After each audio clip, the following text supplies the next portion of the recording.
from your office, nagpadala kayo ng communication. Yes, sir. To what office?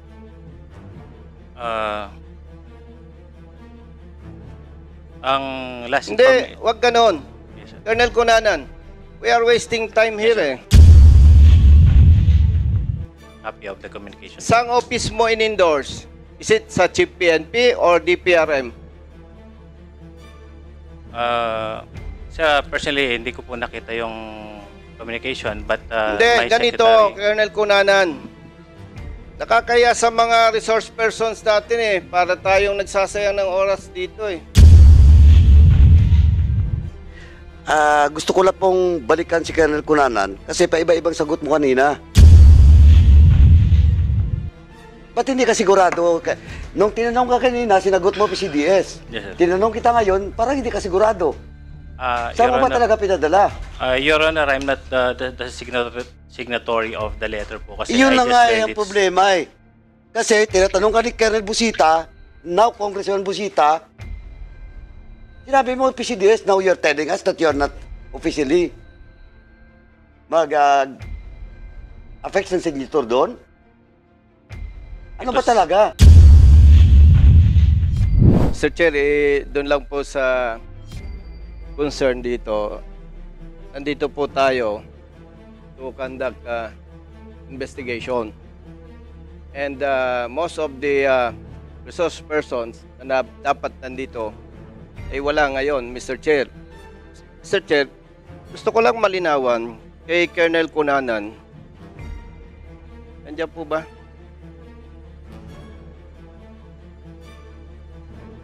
Mr. Chair, pwede bang malaman kay Colonel Cunanan, kailan mo nalaman yung invitation dito sa mga resource persons? Sir, last Friday, COMSEC sent us the invitations. First, the retired PNP chiefs. So, And then, nalaman mo through email and totoo ba na nagkausap pa kayo ni COMSEC? yes, Your Honor. Okay. After na malaman mo, anong ginawa mo? Sir, I requested our department to force through the communication to PRBS dahil retired na po yung mga officers natin. Hindi, wag yun ganun sagot mo. Yes, sir. Siyempre, sa PNP, once you receive communication, pag nabasa mo, anong ginawa mo? Pinadala mo ba? In-endorse mo ba sa higher headquarters? O ano? Sabihin mo. Yes, sir. I requested our department to ipadala po sa right unit ng PNP. Okay. Para klaro sa lahat, from your office, nagpadala kayo ng communication. Yes, sir. To what office?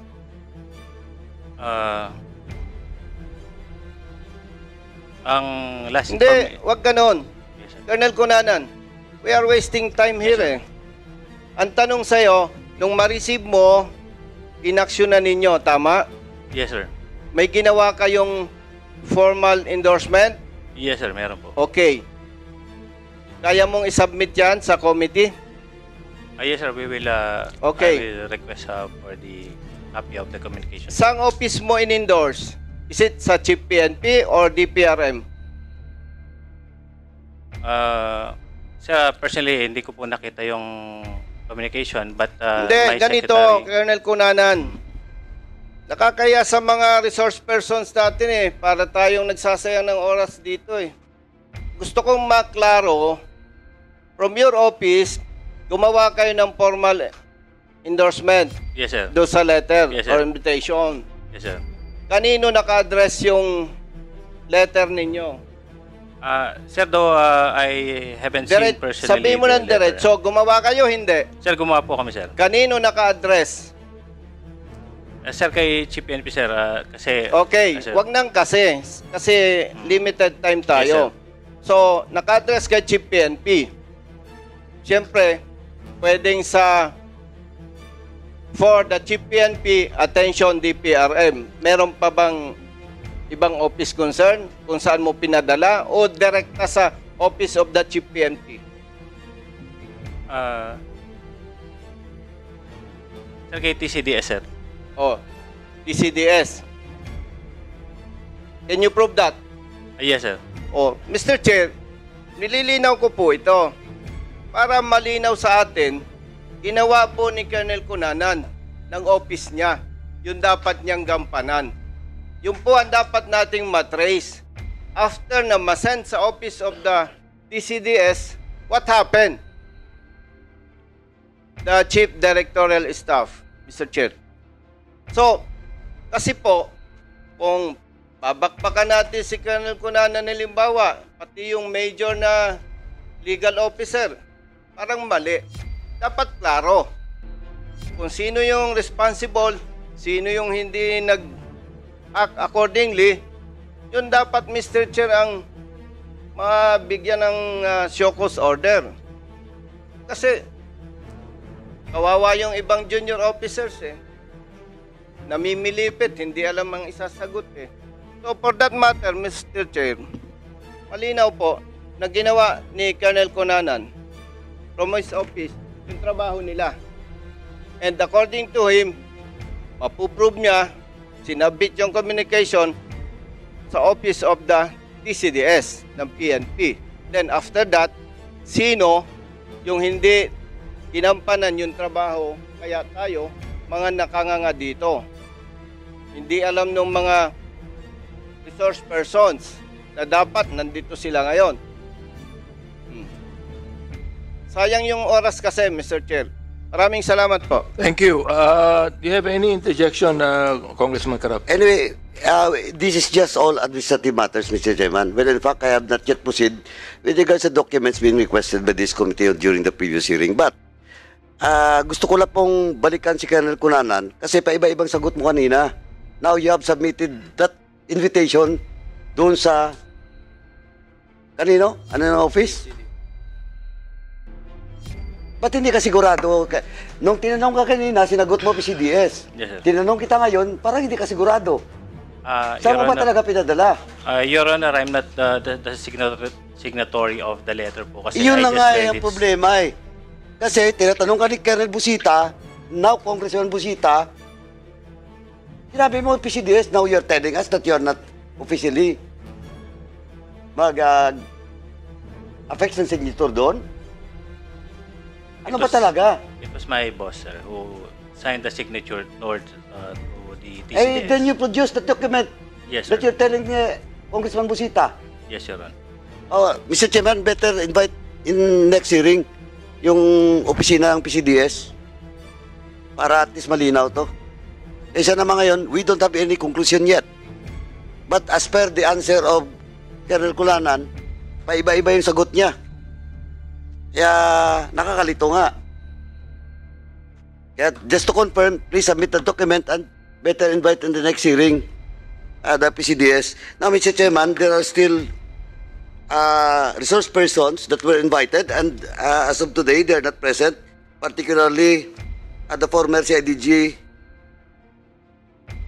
Police Major General Romeo Karamat, who is present last hearing, now is not present. Did he confirm? And mayroon ba siyang communication? Why is not present in today's hearing? Yeah.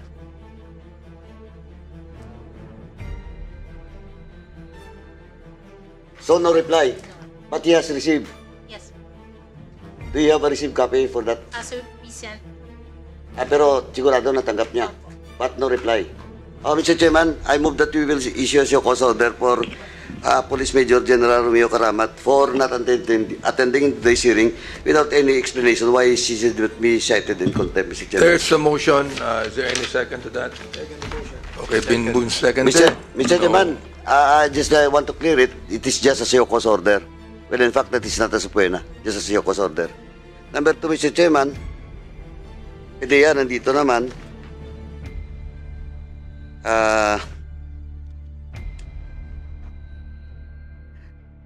Si Soljan, former DOJ Secretary, was not present in today's hearing, but he has sent us letter of excuse. Do we have that copy? Kindly give the members of this committee so that they will be appraised with regards to the letter explanation of Solgen. The former Solgen, Attorney Jose Caleda, is he present today?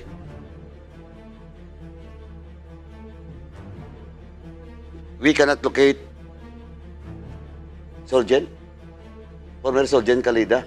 Or then better coordinate with Mr. Chairman. I move that the SAA and COMSEC will coordinate with PNP and NBI to once again send the invitation for former Solgen, Attorney Jose Caleda. There's a motion. Is there any second? Now, next, Mr. Chairman. No. Okay, no objection. It's approved. Next, Mr. Chairman, most, if not all, of the former PNP chief, nandito po, si PNP chief, former PNP chief Salinas, nandito, si Albialde, nandito. But the one who that was invited was former retired Lieutenant General Vicente Danao, former OIC PNP chief, not present today. Do we receive any letter explanation? Is there any explanation from General Danao? Danao. So, confirm na receive niya, wala?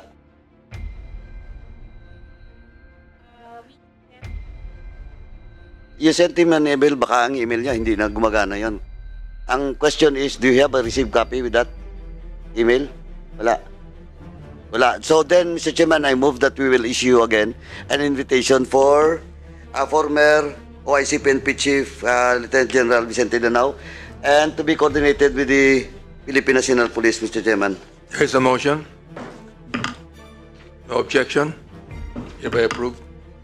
Thank you, Mr. Chairman. And next is former PDEA Director General Wilkins Villanueva from May 2020 to October 2022. He's the former director of PDEA.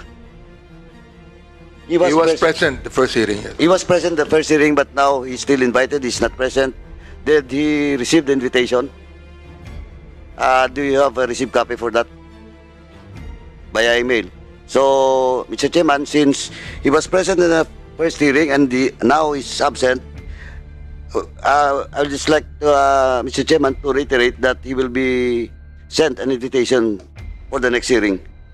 Pwede naman po kasi first hearing nandito siya. Okay. All Now, right.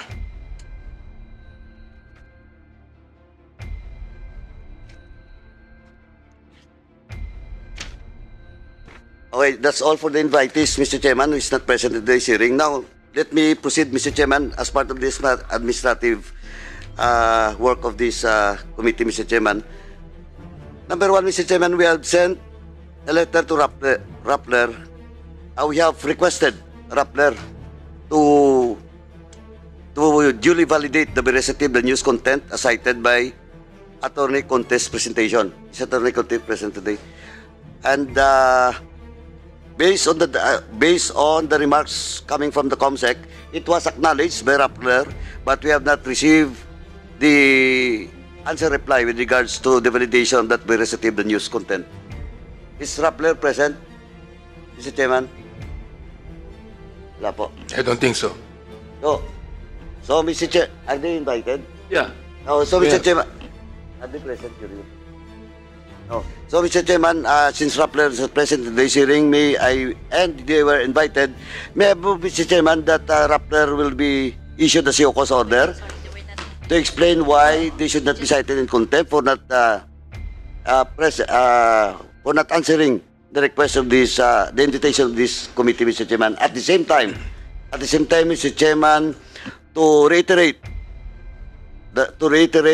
the validation of the veracity of the news content cited by Attorney Conte during the first hearing, Mr. Chairman. So, There's a motion, Invitation ba yan?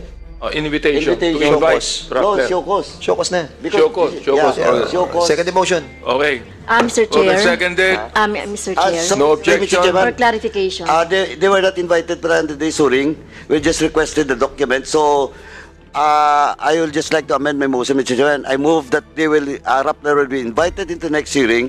At the same time, submit the document being requested by ordered by this committee before the next hearing, Mr. Chairman. There's So a move, Mr. motion. Chairman.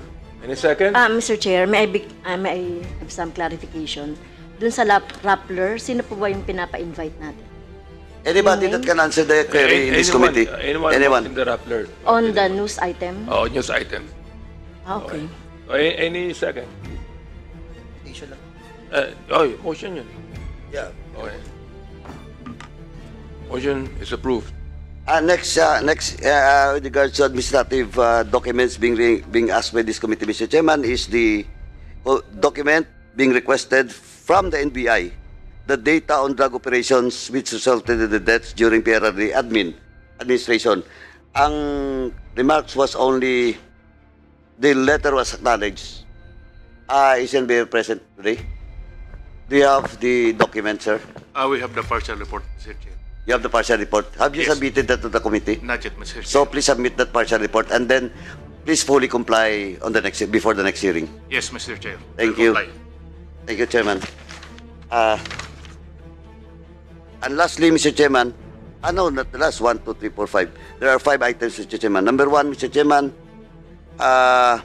interim and final report on the internal cleansing program of PNP signed by former PNP Chief General Albayalde. PNP, have you submitted this document?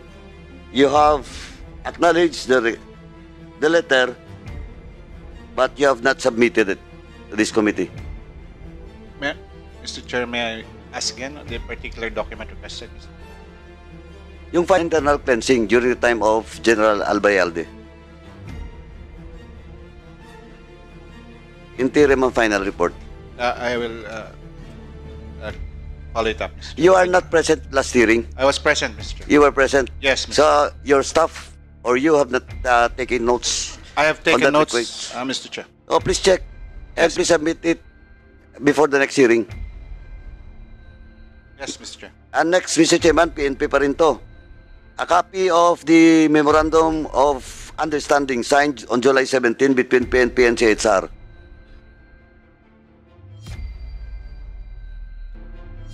MOU. Mayroon ba kayong copy dyan ngayon?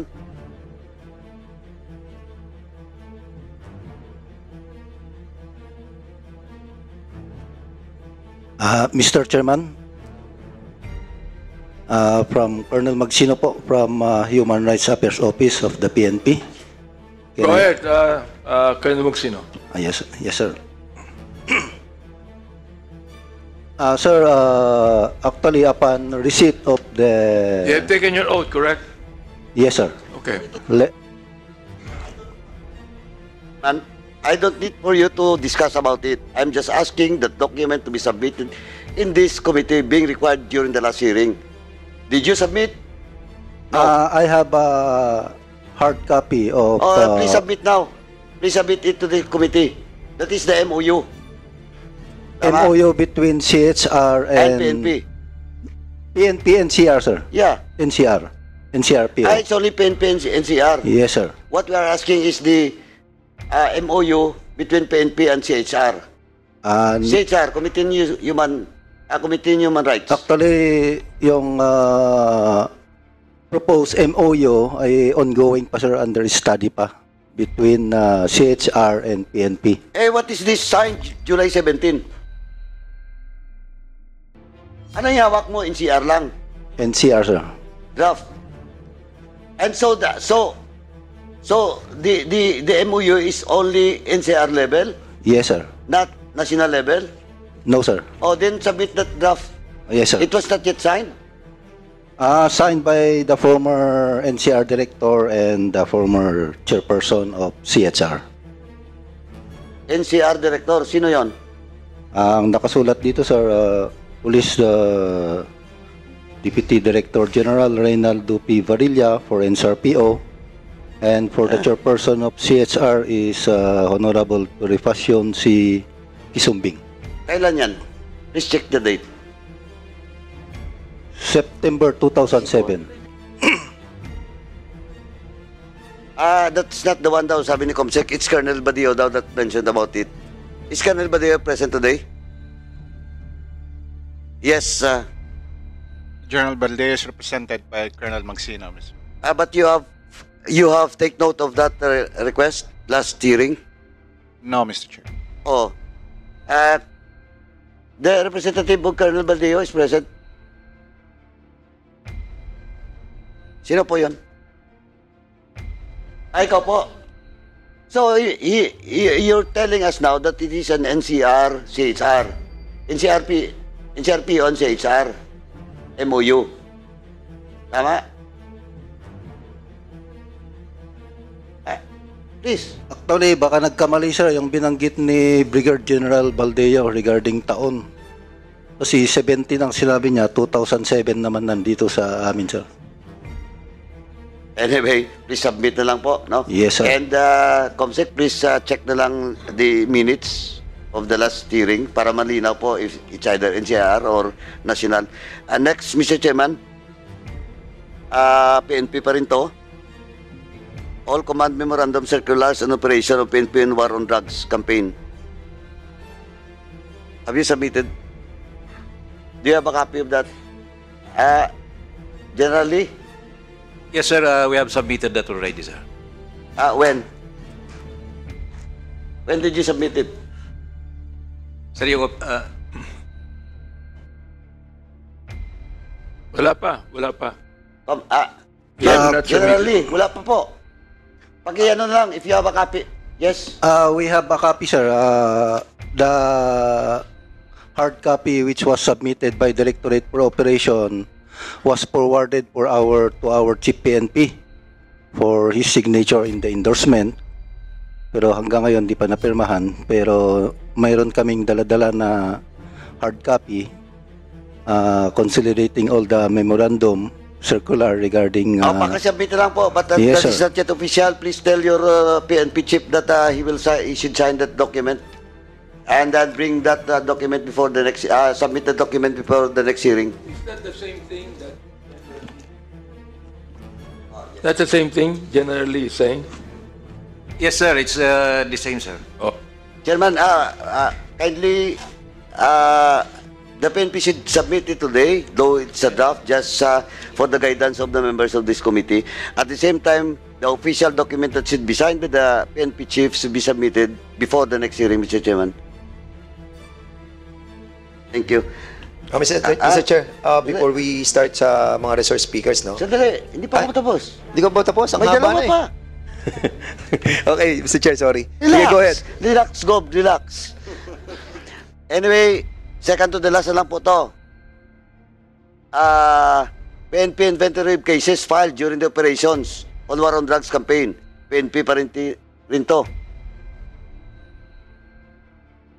Generally, you have not submitted this inventory of cases filed during the operations on War on Drugs campaign. Sir, come again, sir. Inventory of cases filed during the operations on War on Drugs campaign. Sir, that is for the DIDM to comply, sir. Oh, the IDM.